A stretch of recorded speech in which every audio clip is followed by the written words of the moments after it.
Hello दोस्तों, आप लोग कैसे हो। आई होप आप लोग बहुत अच्छे होंगे और बहुत अच्छी तरीके से पढ़ाई भी कर रहे होंगे। तो आज हम लोग लघु उत्तरीय प्रश्न पढ़ेंगे, यानी कि शॉर्ट्स क्वेश्चन पढ़ेंगे। और अभी तक आप लोगों ने मेरे चैनल को सब्सक्राइब नहीं किया है तो प्लीज़ मेरे चैनल को सब्सक्राइब कर लीजिए और बेल आइकन दबा दीजिए ताकि आने वाली नोटिफिकेशन आपको मिलती रहे। और मेरे चैनल को दूसरों तक वीडियो को शेयर कीजिए और कमेंट कीजिए, ठीक है। चलिए आज हम शॉर्ट्स क्वेश्चन शुरू करते हैं। क्वेश्चन नंबर 1 है, औपचारिक, निरौपचारिक और अनौपचारिक अभिकरणों के सापेक्षिक संबंधों की व्याख्या कीजिए। तो आंसर है क्या कि औपचारिक, निरौपचारिक और अनौपचारिक अभिकरणों में संतुलन क्या है, ठीक है। तो संतुलन ये आपका हेडलाइन बना, ठीक। उसके बाद फिर है कि बच्चे के विकास में शिक्षा के औपचारिक, निरौपचारिक और अनौपचारिक तीनों प्रकार के अभिकरणों का बड़ा हाथ रहता है। यदि विचार करके देखें तो हमें यह पता चलेगा कि बच्चों की शिक्षा उनके अपने घर से प्रारंभ होती है। घर, पड़ोस और अन्य सामाजिक समूहों का उनके विकास पर कितना प्रभाव पड़ता है, इसकी चर्चा हमने आगे के अध्यायों में की है। यहाँ हम इतना ही लिखना पर्याप्त समझते हैं कि शिक्षा की ये संस्थाएं बच्चे की शिक्षा में बड़ा महत्व रखती है और शिक्षा के औपचारिक अभिकरणों के निर्माण का श्रेय भी इन्हीं को जाता है। शिक्षा के क्षेत्र में इनके महत्व को स्वीकार करना ही चाहिए, ठीक है।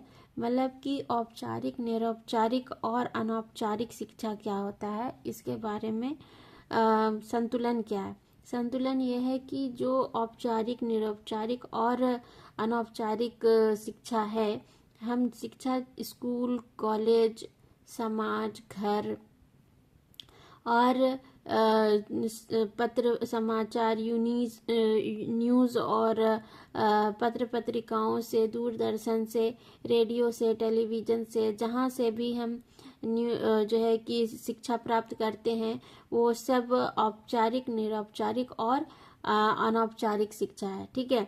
तो इसका हमारे जीवन में, हर स्टूडेंट के जीवन में, हर बच्चे के जीवन में बहुत ज़्यादा महत्व होता है। इसी से हम अपने इन्हीं सब जगहों से शिक्षा प्राप्त करके हम जो है कि अपने आने वाले भविष्य का निर्माण करते हैं और अच्छे से अच्छा एजुकेशन प्राप्त करते हैं, ठीक है।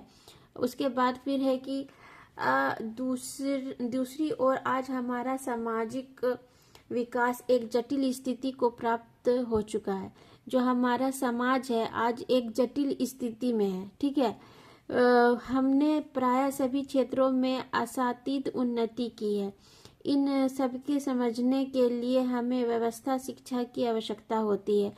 हमारा समाज क्या हो रहा है, आज बहुत ज़्यादा डेवलप करता जा रहा है। जिस तरह से हमारा देश डेवलप कर रहा है उसी तरह से हमारा समाज भी डेवलप कर रहा है। अब जहाँ जहाँ शिक्षा नहीं थी वहाँ वहाँ पर शिक्षा पहुँच चुकी है और भी जगहों पर जहाँ पर नहीं है वहाँ पर पहुँचाने की कोशिश की जा रही है। तो इन सब साधनों के जरिए, चाहे वो स्कूल, कॉलेज हो या घर के माहौल के वातावरण के वजह से हम दूसरे घरों को भी शिक्षित कर रहे हैं, समाज के लोगों को शिक्षित कर रहे हैं।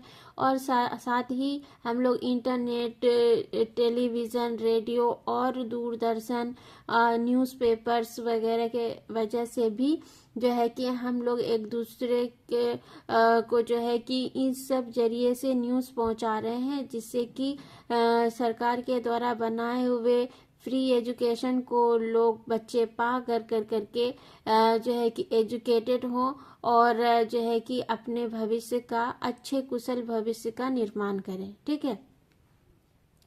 अब इन सब के समझने के लिए हमें व्यवस्था शिक्षा की आवश्यकता होगी।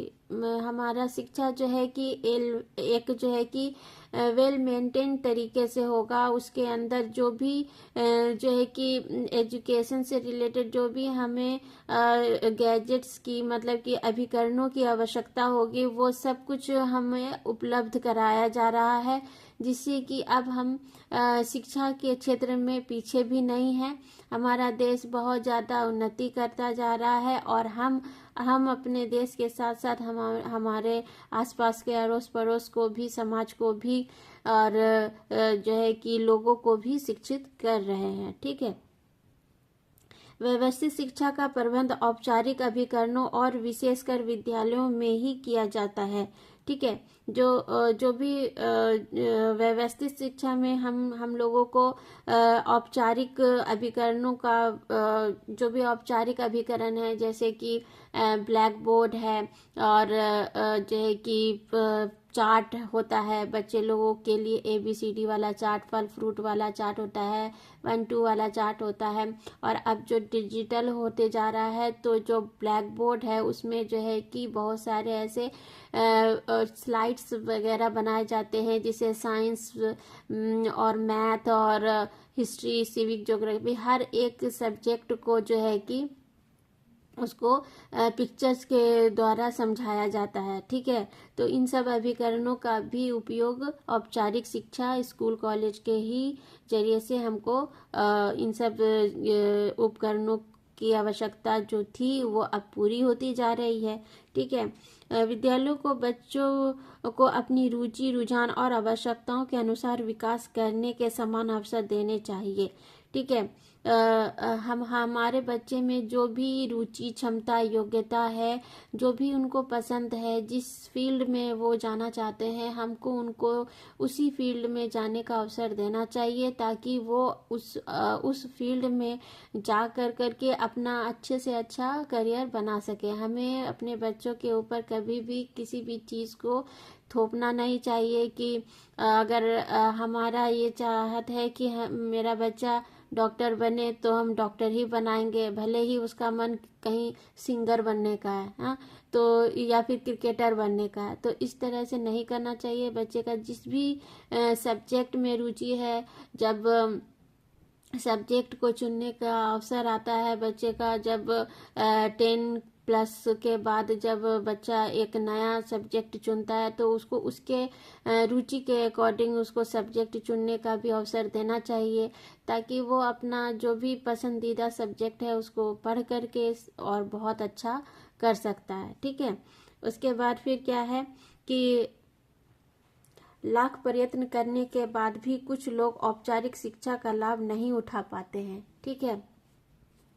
आज ऐसे लोगों को साक्षर बनाने और उन्हें अपने अपने कार्यक्षेत्र में दक्ष करने के लिए प्रत्येक देश में निरौपचारिक शिक्षा की व्यवस्था की जाती है।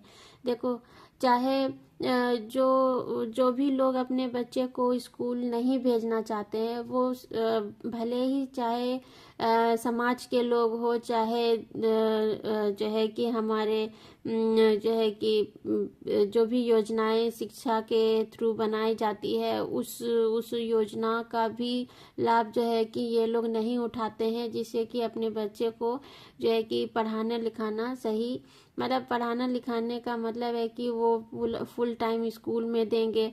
फुल टाइम नहीं, मतलब कि 5 बजे, 4 बजे, 3:30 बजे तक का टाइम देंगे और उसके बाद फिर जो ये दिन भर का जो टाइम स्कूल में जाएगा उसी दिन भर को अगर वो किसी बच्चे को अपने किसी कारखाना वगैरह में लगा दे या किसी व्यवसाय करा के बैठा दे तो उससे 4 पैसे आ जाएंगे, तो इससे वो घर में जो उसकी जो भी स्थिति है, आर्थिक स्थिति, उसको वो ठीक करेगा। ये चीज़ उनके दिमाग में होता है जिसकी वजह से वो अपने बच्चों को पढ़ाना लिखाना नहीं चाहते हैं। लेकिन ये बात बिल्कुल गलत है। बच्चे को शिक्षित करना माँ बाप का सबसे पहला और आखिरी कर्तव्य होता है। बच्चे सबसे पहले शिक्षित होएं, उसके बाद ही अपने घर का जो भी है आर्थिक स्थिति उसको सही करेंगे और अच्छा बेहतर कर सकते हैं, उससे अच्छा बेहतर कर सकते हैं, है ना। तो ये है। और जो भी इसके वजह से जो लोग ये लाभ नहीं उठा पा रहे हैं औपचारिक शिक्षा का, ऐसे लोगों को साक्षर बनाने, उन लोगों को भी साक्षर बनाने का जो है कि प्रावधान किया गया है, जिससे कि पहले तो वो भी शिक्षित हों, उसके बाद फिर अपने बच्चे को भी शिक्षित करें। ठीक है। उन्हें अपने अपने कार्य क्षेत्र में दक्ष करने के लिए प्रत्येक देश में निरौपचारिक शिक्षा की व्यवस्था की गई है ना। उनको निरौपचारिक तरीके से समझाया जा रहा है, शिक्षित किया जा रहा है, ताकि वो अपने आप को भी शिक्षित करें और अपने बच्चे को भी। ठीक है। उसके बाद परंतु औपचारिक तथा निरौपचारिक अभिकरण अपने कार्यों में तब तक सफल नहीं हो सकते जब तक उन्हें शिक्षा के अनौपचारिक अभिकरणों का सहयोग प्राप्त नहीं होता है। देखो कहीं कहीं पर क्या है कि पढ़ने के लिए बच्चे तैयार हैं, लोग तैयार हैं, लेकिन वहाँ पर ये जो पढ़ने के लिए जो ब्लैक बोर्ड वगैरह होता है, जो बेसिक चीज़ है, ब्लैक बोर्ड है, बेंच है, ये सब चीज़ जो है कि चौक है, डस्टर है, ये सब चीज़ें उपलब्ध नहीं होता है। इन सब जगहों पर जो है कि अगर बेसिक चीज़ जो कि ये एक स्कूल हो जहाँ पर बच्चे आकर के आराम से पढ़ सके, वो वही नहीं है होगा तो किस तरह से जो है कि बच्चे एजुकेशन प्राप्त करेंगे, है ना। तो ये सब चीज़ भी होना बहुत ज़रूरी है, ताकि शिक्षा हर जगह, शिक्षा जो है हर देश के कोने कोने तक पहुँच सके। ठीक है। उसके बाद फिर क्या है कि घर और विद्यालयों की मान्यताएं समान होनी चाहिए। भिन्न मान्यताओं के बीच बच्चे उचित निर्णय लेने में असमर्थ रहते हैं। अगर बच्चे को घर और स्कूल दोनों में एक जैसा जो है कि पढ़ाई लिखाई का माहौल मिल रहा है, जो भी किसी चीज़ में अगर बच्चे को कोई कंफ्यूजन हो रहा है तो जो है कि घर और स्कूल का जो डिसीजन है वो एक जैसा होना चाहिए, ताकि वो खुद के लिए अपना डिसीजन लेने में समर्थ हो सके। अगर घर के फैमिली वाले लोग कुछ और कहें और स्कूल के टीचर्स लोग कुछ और कहते हैं, तो इससे जो है कि बच्चा क्या होता है, कंफ्यूज हो जाता है। बच्चे को खुद फिर कुछ नहीं समझ में आता है कि मेरे लिए सही है क्या, ये क्या गलत है। ठीक है। तो इसलिए जो है कि घर और विद्यालय की जो मान्यताएं हैं वो एक जैसी होनी चाहिए। जैसे कि अगर 10+ के बाद जब सब्जेक्ट चुनने का बात होता है तो माँ बाप को अपने उनके टीचर्स से डिस्कस करना चाहिए कि मेरा बच्चा किस तरह के फील्ड में जाए, कौन सा सब्जेक्ट उनको चुनना चाहिए। एक टीचर अपने स्टूडेंट को भी बेहतर तरीके से समझ सकता है जिस तरह से माँ बाप समझते हैं। तो इस तरह से जो है कि जब ये चीज़ होगा तो बच्चे के लिए आसानी हो जाएगा कि मेरे घर वाले भी यही सब्जेक्ट चुनने के लिए बोल रहे हैं और मेरे टीचर भी, तो मेरे लिए यही सही होगा, है ना। और बच्चे को उसके माँ बाप समझते हैं कि इसके लिए क्या सही होगा, जिस तरह से टीचर समझते हैं, तो बच्चा भी आगे और अच्छा कर सकता है, अपने करियर को अच्छी तरीके से बना सकता है। ठीक है। उसके बाद फिर क्या है कि भिन्न मान्यताओं के बीच उचित निर्णय नहीं ले सकते हैं। उसके बाद बहुत संभव है कि वे दो विरोधी विचारधाराओं में से किसी को भी पूर्ण रूप से ग्रहण नहीं कर सके। यही बात है ना कि अगर घर का डिसीजन कुछ और होगा, स्कूल के टीचर्स का डिसीजन मतलब कुछ और बोल रहे हैं लेने के लिए, कोई और सब्जेक्ट चुनने बोल रहे हैं, घर वाले लोग बोल रहे हैं कि नहीं तुम ये लो, तो बच्चा क्या होगा, कंफ्यूज हो जाएगा। ठीक है। तो ऐसे में तो उनका सही तरीके से मार्गदर्शन नहीं होगा तो विकास क्या करेगा, है ना। तो यही बात है। उसके बाद विद्यालयों में बहुत संभव है कि दो विरोधी विचारधाराओं में से किसी को भी पूर्ण रूप से ग्रहण ना करे। विद्यालयों में किए जाने वाले कार्यों की यदि घर और समुदायों में आवृत्ति नहीं होती तो बच्चों में अच्छी आदतें और उचित अस्थायी भावों का निर्माण नहीं किया जा सकता है। देखो बच्चे को उनके अंदर उसके जो है कि उनके पर्सनैलिटी को डेवलप करने के लिए भी माँ बाप को भी उनके बच्चे के ऊपर पूरा ध्यान देना चाहिए और टीचर्स को भी अपने स्टूडेंट के ऊपर पूरा ध्यान देना चाहिए। तभी एक बच्चा एक अच्छा इंसान, एक अच्छे पर्सनैलिटी के साथ पढ़ लिख करके अच्छा बन जाता है। ठीक है। तो इस तरह से जो है कि अपने घर और परिवार में दोनों में समान सोच विचार हो, तभी बच्चा एक अच्छा सही डिसीजन ले करके एक अच्छा इंसान बन सकता है। अच्छा माहौल मिले, घर का माहौल भी अच्छा हो। ये नहीं हो कि घर में लड़ाई झगड़ा होता रहे और घर से बाहर जब स्कूल में जाए तो फिर वो उस चीज़ को सही तरीके से पढ़ने लिखने में सही तरीके से पूरा नहीं खुल के आ सके बाहर। तो इस वजह से क्या होता है कि टीचर भी उस बच्चे के ऊपर सही तरीके से ध्यान नहीं देते हैं।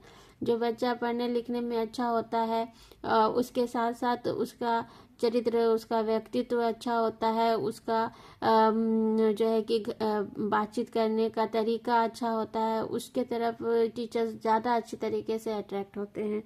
तो इस तरह से जो है कि बच्चे के घर का माहौल भी अच्छा होना चाहिए ताकि बच्चे को अच्छा जो है कि घरेलू अच्छा माहौल मिले, ताकि वो अपने स्कूल में भी जा करके इस तरह का, क्योंकि हर बच्चे के घर का माहौल अलग अलग होता है और वो अपने घर का ही जो भी उसके घर में उसको जिस तरह का माहौल वातावरण मिल रहा है वो उसी तरह का अपने घर स्कूल में भी आकर करके दूसरे बच्चों के साथ मिल करके काम करता है, खेलता है, कूदता है, दोस्ती करता है। तो इस तरह से जो है कि दोनों जगह का अच्छा वातावरण होना चाहिए ताकि बच्चे का एजुकेशन सही तरीके से हो सके। ठीक है, उसके बाद फिर क्या है कि आज के युग में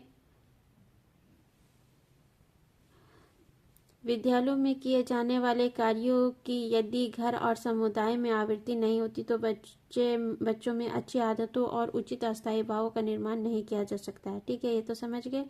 अब आज के युग में औपचारिक, निरौपचारिक और अनौपचारिक तीनों प्रकार के अभिकरणों का अपना अपना महत्व है। तीनों की सफलता एक दूसरे पर निर्भर करती है। उन्हें आपस में सहयोग के साथ कार्य करना चाहिए। यदि औपचारिक, निरौपचारिक और अनौपचारिक अभिकरण एक दूसरे का सहयोग करेंगे तो हमारी शिक्षा व्यवस्था निश्चित रूप से बड़ी प्रभावशाली और फलदायक होगी। हमें इसके लिए प्रयत्न करना चाहिए। ठीक है, तो ये हो गया कि अगर औपचारिक शिक्षा, निरौपचारिक शिक्षा और अनौपचारिक शिक्षा ये सब एक तरह का माहौल दे बच्चे को, एक तरह का एजुकेशन दे बच्चे को, तो इससे क्या होगा कि हमारे बच्चे के अंदर जो है कि शिक्षा का जो गुण है वो ज़्यादा से ज़्यादा बढ़ेगा, प्रभावशाली होगा और फलदायक होगा और बच्चा अपने क्षेत्र में बहुत अच्छा करेगा। और अगर इन तीनों में तालमेल सही नहीं बैठेगा, औपचारिक शिक्षा तो उसको पढ़ाई लिखाई से रिलेटेड मिल गई, लेकिन जब वो घर आकर करके जब वो अनौपचारिक शिक्षा अपने घर और समाज से, निरौपचारिक शिक्षा ये सब चीज़ से ग्रहण करेगा तो उसमें वो अलग अलग तरीका, जैसे जिस जगह वो बच्चा रह रहा है वहाँ पर का माहौल ही सही नहीं है, घर का भी माहौल सही नहीं है, ना समाज का माहौल सही है, तो फिर वो क्या समझेगा, क्या ग्रहण करेगा, यही सब चीज़। तो इससे जो है कि वो अपने लाइफ में सही तरीके से तालमेल नहीं बैठा सकेगा, जिससे कि उसकी शिक्षा में रुकावट आएगी, वो सही मार्गदर्शन नहीं ले सकेगा। तो इसके लिए हमें क्या करना चाहिए, हमें अपने बच्चों को शिक्षित माहौल देना चाहिए। आसपास के पड़ोस का भी माहौल क्या हो, शिक्षित होना चाहिए, एजुकेटेड लोग होने चाहिए, जिससे कि बच्चा शुरू से एजुकेटेड लोग को, पढ़े लिखे लोग को देखे तो उसके अंदर भी पढ़ाई से रिलेटेड रुचि जगती रहे, है ना, और अपने आप को भी वो अच्छे से अच्छे पोस्ट पर देखना चाहे।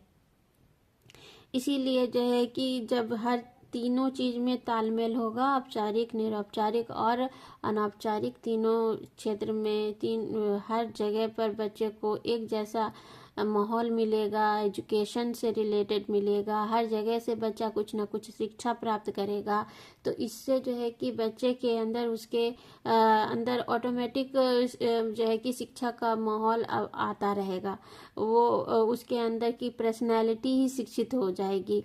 ठीक है, तो और अगर नहीं होगा तो अंदर से वो जो है कि शिक्षा अपने वो पढ़ाई पर ध्यान ही नहीं देगा, वो गलत चीज़ों की ओर जाएगा, उसको जो है कि गलत लोगों का सोहबत मिलेगा, इससे वो बिगड़ सकता है, उसकी उसकी पर्सनैलिटी बिगड़ सकती है, उसका चरित्र बिगड़ सकता है। इसलिए जब एक बच्चा छोटा बच्चा होता है, उसके बाद जब वो स्कूल में, घर में, अपने आसपास के समाज से जो भी कुछ से शिक्षा प्राप्त करता है, वो अगर सही तरह से उसको मिल रहा है तो वो अपने आपको एक अच्छा इंसान बना सकता है, अच्छे पढ़ लिख कर करके एक अच्छा ओहदा पा सकता है। और अगर नहीं है, घर का माहौल सही नहीं है, आसपास का माहौल सही नहीं है, जो कुछ भी उसका जो उसके जो दोस्त लोग हैं वो सही नहीं है, तो इसमें वो क्या होगा कि पढ़ाई से रिलेटेड तो उसको कुछ मिल ही नहीं रहा है, तो वो क्या मिलेगा उसको, वो सिर्फ यही मिलेगा कि मतलब कि गलत गलत बात करना है, गलत लोगों के साथ उठना बैठना होगा, गलत मतलब कैरेक्टर के लोग रहते हैं, तो इससे हर चीज़ जब गलत ही मिलेगा तो उसके अंदर भी गलत चीज़ आएगी। ठीक है, तो इसलिए हमें क्या करना चाहिए, औपचारिक शिक्षा, निरौपचारिक शिक्षा और अनौपचारिक शिक्षा तीनों में एक जैसा तालमेल बैठा कर करके रखना चाहिए, ताकि बच्चे के अंदर शिक्षित जो वातावरण हो, शिक्षा का जो वातावरण हो वो एक हो, और उससे बच्चे को जो है कि उसकी बच्चे की जो शिक्षा है वो प्रभावशाली, बहुत ज़्यादा इफेक्टिव बने, मजबूत हो, और आगे चल कर करके वो एक अच्छा इंसान बने। एक अच्छा पढ़ लिख कर करके एक अच्छा इंसान बनना भी अपने आप में एक बहुत बड़ी बात होती है। ठीक है, और अगर पढ़ लिख कर करके भी कोई क्यों होता है कि मतलब कि उसके अंदर का जो है कि कैरेक्टर सही नहीं होता है, इस वजह से भी क्या होता है, ये सब चीज़ भी माहौल के ऊपर डिपेंड करता है। तो हमें क्या करना चाहिए, हमको पढ़ाई के साथ साथ अपने आप को भी अच्छा बनाना है। ठीक है, ताकि हम अपने आसपास के समाज को भी अच्छा बना सके, नज़रिया अच्छा रखना है और अच्छा सोच विचार करना है, अपने चरित्र का विकास करना है, अपने अंदर अच्छे गुण का विकास करना है, लोगों से अच्छी तरीके से बातचीत करना है, अच्छे लोगों के साथ मिलना जुलना है, ताकि हमारे अंदर भी अच्छाई की भावना वृद्धि हो। और हम जो कुछ भी न्यूज़ से, चैनल या इंटरनेट से या कुछ भी से सीखें, जाने, तो अच्छी चीज़ें जाने। बहुत सारे ऐसी चीज़ें होती हैं जो देख करके बच्चे इस तरह से बिगड़ जाते हैं। ये चीज़ को माँ बाप को कंट्रोल करना चाहिए अपने बच्चे के ऊपर, ताकि अपने आप को जो है कि बच्चा एक अच्छे वे में जाने के लिए देखे, वे में जाते हुए देखे, एक अच्छे लाइन में जाए, एक अच्छे एजुकेटेड जो है कि माहौल में जा कर करके पढ़े लिखे और अच्छा इंसान बने। ठीक है, तो आज के लिए ये क्वेश्चन कैसा रहा आप लोगों के लिए, औपचारिक शिक्षा, अनौपचारिक शिक्षा और निरौपचारिक शिक्षा। तो आज के लिए ये शिक्षा जो 3 तरह की शिक्षा है, जिससे बच्चे और घर, स्कूल, कॉलेज, बच्चा, समाज सब एक साथ विकास करता है। जब एक घर से लोग पढ़ लिख कर करके आगे बढ़ते हैं तो उसके साथ साथ उसका समाज भी बढ़ता है। समाज भी तो देख कर करके देखता है कि देखो उसका बच्चा इतना पढ़ लिख रहा है, तुम क्यों नहीं पढ़ते हो। घर के लोग बोलते हैं, तो पढ़ेगा बच्चा तभी तो दूसरे को बच्चे को देख कर करके उसका समाज के लोग, उनके समाज के लोग बोलेंगे।